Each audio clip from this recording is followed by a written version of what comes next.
Olá, senhores alunos, bem-vindos a mais uma aula de práticas e procedimentos administrativos. Os últimos assuntos que a gente vem falando em aula é sobre a licitação. Já deixei bem claro que o tema licitação ele é bastante importante, principalmente para você que quer fazer concurso público, para você aí que está estudando para vários concursos públicos, entra bastante e a maioria das vezes quando cai administrativo, cai essa parte de licitação, então é bastante importante que vocês saibam.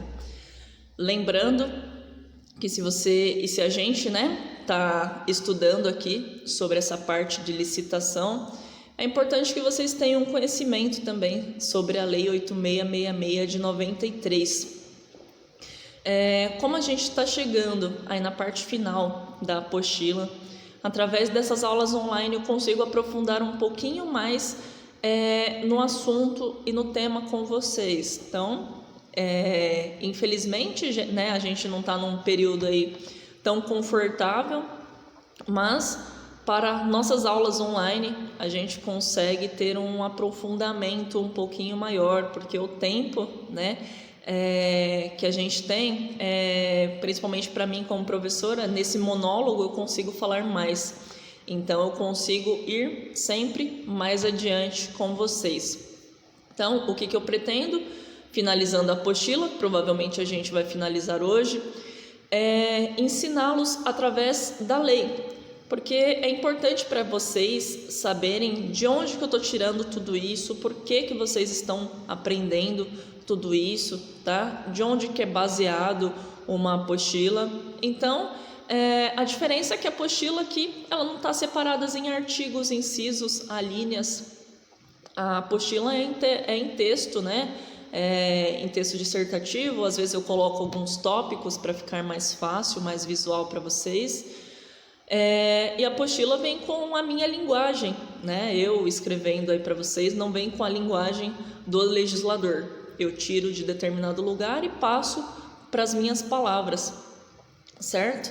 Então, a partir dali, finalizando a apostila, a gente vai trabalhar na lei seca, para vocês observarem e para vocês terem essa familiaridade com a lei, saberem interpretar a lei também é um ponto importante e que eu, de forma aí especial, falando de mim como professora, estou conseguindo trabalhar com os alunos também a lei seca, fazendo a leitura, para que vocês saibam como consultar uma lei também, para que vocês saibam onde achar um determinado código, como que vocês vão se socorrer de determinada situação se vocês tiverem um problema. É assim, que o advogado faz, ele vai consultando as leis para saber a partir do problema do cliente como que ele pode trazer a solução, certo? Na apostila, eu estou na página de número 21, lá no finalzinho, estamos rumo aí à formatura de vocês, e o tema é como fazer licitações. Só voltando um pouquinho, no tema anterior eu falei dos tipos de licitação, que está relacionado ao menor preço, melhor técnica, e técnica e preço, ambos, juntos, aí somando nessa qualidade de licitação. E um pouquinho anterior a isso, eu estava falando lá das espécies, das modalidades de licitação, onde elas são variáveis de acordo com o valor da obra, de acordo com o tipo de serviço que será prestado dentro dessa obra, se é um serviço de caráter intelectual ou não, se a obra ela é de baixo valor ou se ela é de grande valor. A gente vai passando pelas modalidades, certo? E aqui nessa parte, e no título que a gente vai falar hoje, de uma forma aí quase que finalizando, é como realizar essas licitações, E no texto aqui eu tentei deixar de uma forma bem mais clara aqui para vocês.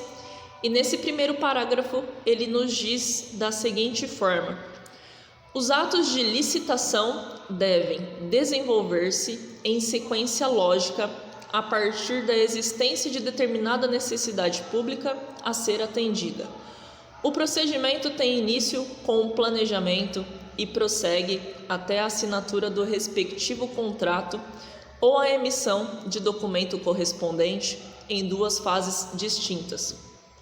Um ponto importante aqui que a gente tem que notar é a necessidade da obra pública, dessa realização. Imagine se a prefeitura, se o estado, se a União começar a licitar sem que haja a real necessidade. Seria um dinheiro gasto à toa. Assim como nós, pessoas físicas, se a gente começar a gastar sem o devido planejamento, se a gente começar a gastar sem a devida necessidade, a gente vai ter um ônus, excessivos financeiramente, e a gente acaba prejudicando a nossa vida financeira, certo? E com o ente público não é diferente. Se ele começar a gastar sem necessidade, se ele não demonstrar, a necessidade dessa obra, vai ter aí um prejuízo financeiro, porque a gente tem que gastar sem a necessidade a partir do momento que tem determinado dinheiro para ser utilizado de uma maneira livre, certo? Não que o município ele não possa investir num lazer de determinado ponto da cidade, de uma determinada região, só que aí ele tem que demonstrar a necessidade. Essa região ela não tem nada ali nessas redondezas, e essas pessoas, para praticarem o lazer, praticar algum esporte, elas precisam ir necessariamente até um parque em outra cidade, ou ela precisa ir para a praça de uma outra cidade. Então eu preciso estabelecer que o lazer fique aqui. E é um ponto importante também a se planejar, porque, por exemplo, se determinada região possui tudo aquilo que a população necessita dentro daquela determinada região, não precisa ir para outra localidade, a parte econômica daquela região também vai se movimentar, o comércio vai começar a praticar mais as suas atividades, Então imagine, se eu tenho um ponto de lazer nessa cidade, as pessoas não precisam ir para outras, automaticamente não precisam consumir dos comércios das outras cidades, elas conseguem se movimentar e se manter praticamente sozinhas, Se eu tenho tudo dentro da minha cidade, se eu tenho tudo próximo, eu não preciso ir gastar, com o meu vizinho. Então é importante também para o prefeito estimular essas atividades, é importante também para o prefeito investir ali na sua região. A gente está chegando, Nós estamos nos aproximando aí das eleições, e é importante também que vocês observem os vereadores de cada região, como que eles vão investir em cada região, Então, esse investimento dentro da região é importante para que a economia, consequentemente, também suba, Se eu estou investindo aqui, por exemplo, eu moro na Zona Leste de São Paulo, eu estou investindo na Zona Leste, então esses moradores eles não precisam ir lá para a Zona Sul, eles não precisam ir lá para o Parque Ibirapuera consumir de outra região. Vamos movimentar aqui, vamos fazer crescer aqui essa determinada região. Aqui eu coloquei também que o procedimento tem início com o planejamento. Então, óbvio, pensem aí em vocês, na sua vida particular. Para você, o planejamento financeiro também é importante. Imagine aqui para o ente público que cuida de uma gama de pessoas em número muito maior. E prossegue até a assinatura do respectivo contrato ou a emissão de documento correspondente em duas fases distintas. Dentro da licitação, a gente consegue definir as duas fases, certo? Temos a fase interna ou preparatória e temos a fase externa ou executória. Na fase preparatória, que é essa fase inicial, diz o seguinte: todo procedimento licitatório inicia-se na fase interna, onde se delimita e determina as condições do ato convocatório antes de trazê-las ao conhecimento público. Durante a fase interna da licitação, a administração pública terá a oportunidade de corrigir falhas que eventualmente forem encontradas no procedimento, sem precisar anular os atos praticados. Por exemplo, inobservância de dispositivos legais, estabelecimento de condições restritivas, ausência de informações necessárias, entre outras.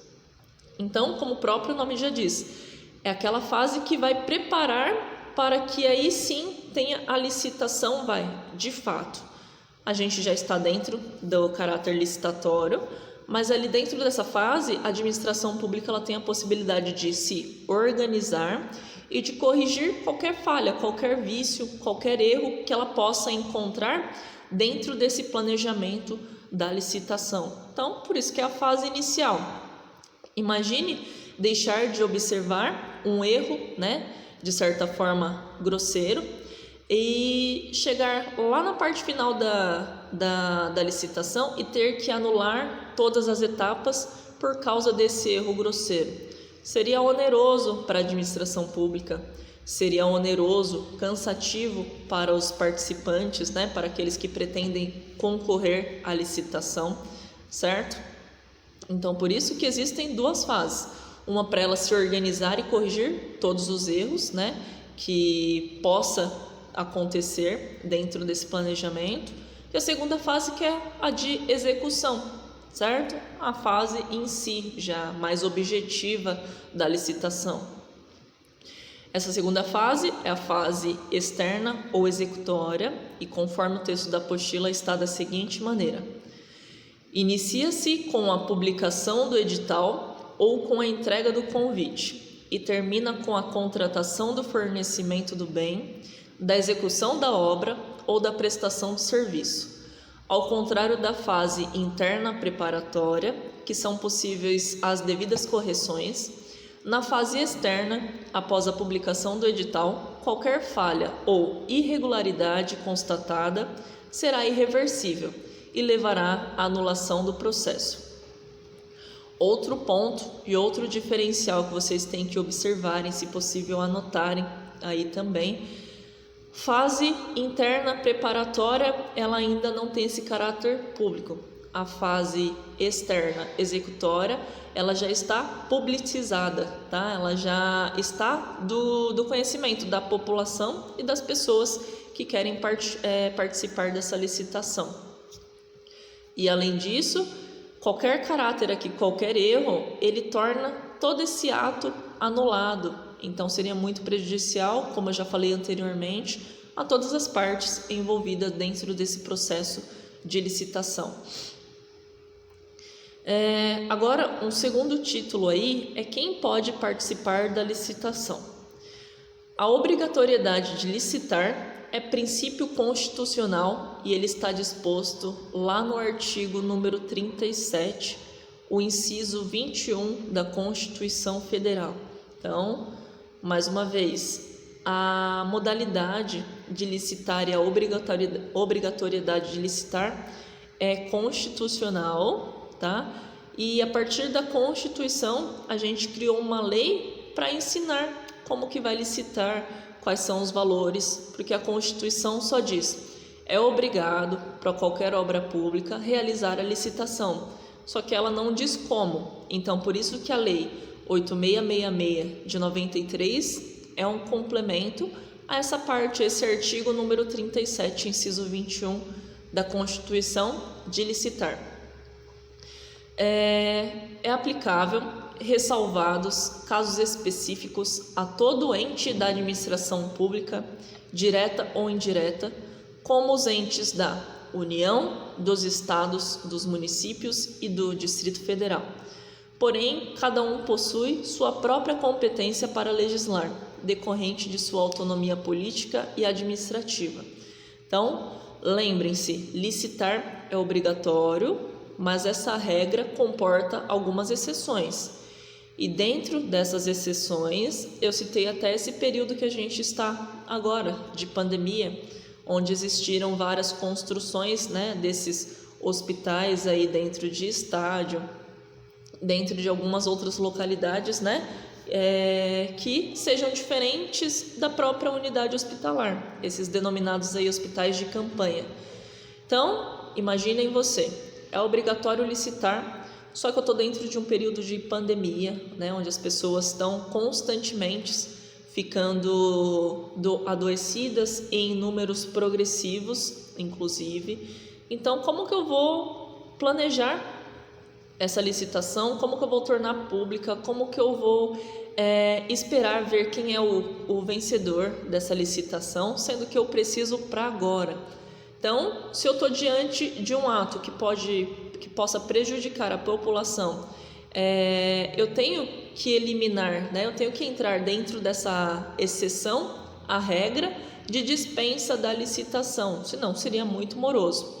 Embora, né, a gente teve alguns problemas, muitos hospitais não ficaram prontos, outros hospitais ficaram prontos pela metade e houve um gasto também excessivo de verba pública, porque muitos atos parece que deixaram de ser observados e infelizmente muitas pessoas, né, muitos políticos utilizaram isso para conseguir de certa forma auferir a renda de um modo indevido.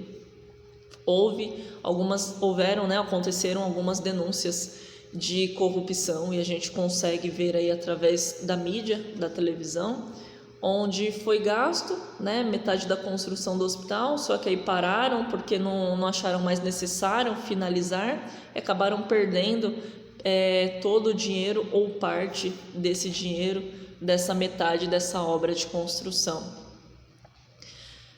Continuando no parágrafo, também estão obrigados a licitar as corporações legislativas, como Câmara dos Vereadores, Assembleia Legislativa, Câmara dos Deputados, deputados federais, Senado Federal, bem como o Poder Judiciário e os Tribunais de Contas. Então, olha aqui todos os órgãos que estão obrigados a licitar, se eles quiserem realizar determinada demanda, determinada obra ou serviço público.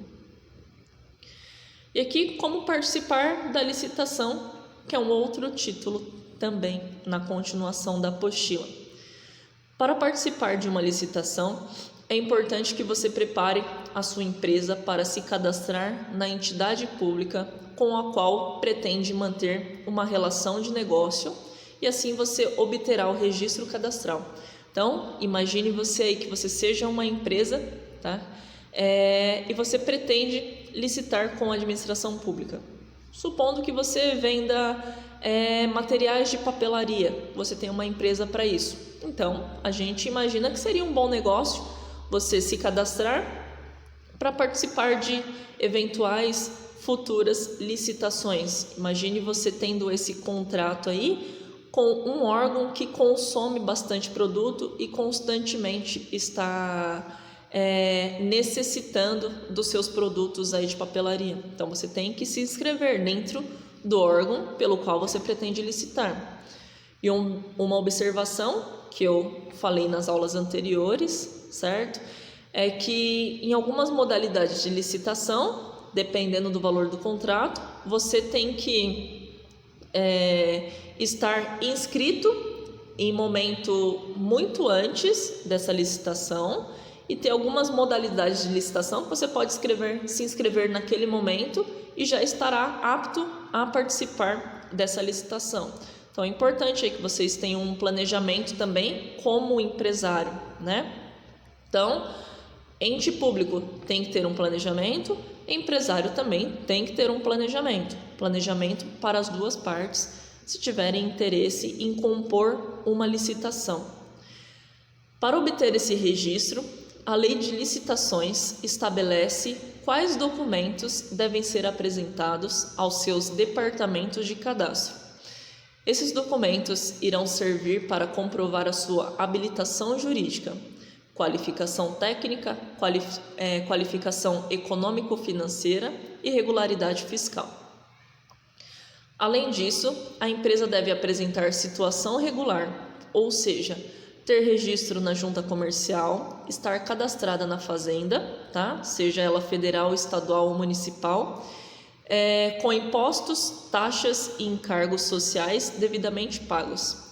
Após a regularização dos documentos, tem que conhecer bem as nuances de uma licitação e esse empresário ele tem que estar ciente das regras do edital de licitação que pretende participar.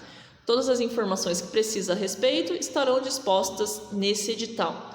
Então aqui ele cita, inclusive, que essa empresa, para licitar, ela tem que estar com o nome limpo, A gente diz o nome limpo no mercado. Ela não pode ser devedora, não pode ter seu nome inscrito em dívida ativa.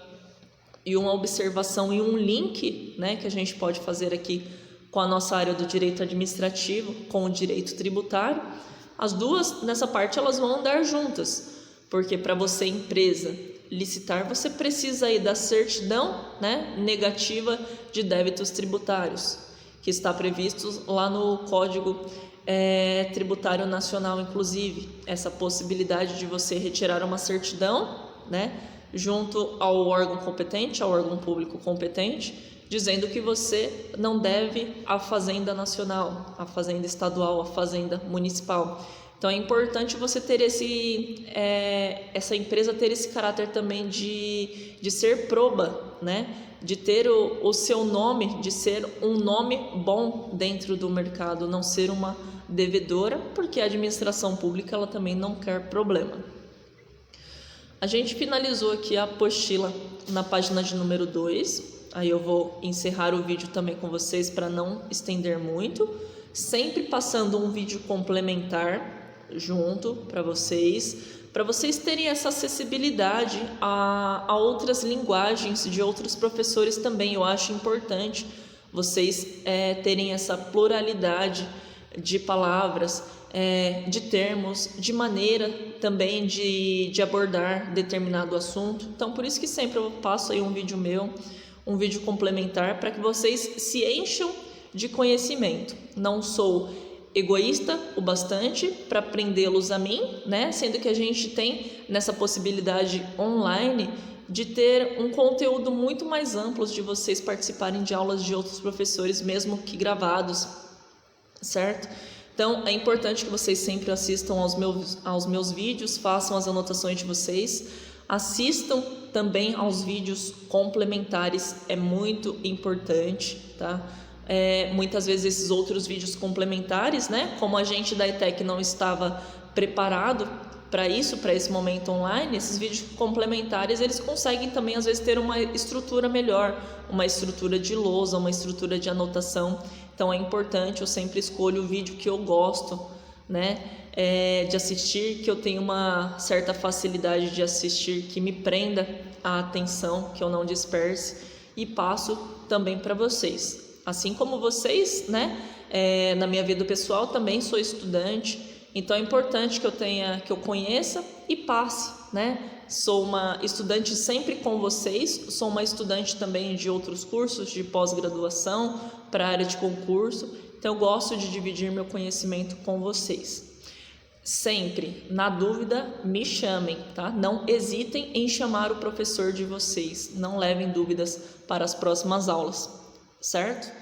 Nas próximas aulas a gente vai começar a entender esse conteúdo aqui através da própria lei, explicando aí certinho para vocês, explicando cada artigo para vocês, certo? O máximo possível a gente vai avançando sobre essa lei, para que talvez não seja possível, a gente finalizar todo o conteúdo, mas que vocês tenham o entendimento de como pesquisar determinado assunto, certo? E de onde que eu extraí todo esse conteúdo que eu venho passando para vocês. Aguardo todos dentro do horário. Mais uma vez, se cuidem e até daqui a pouco.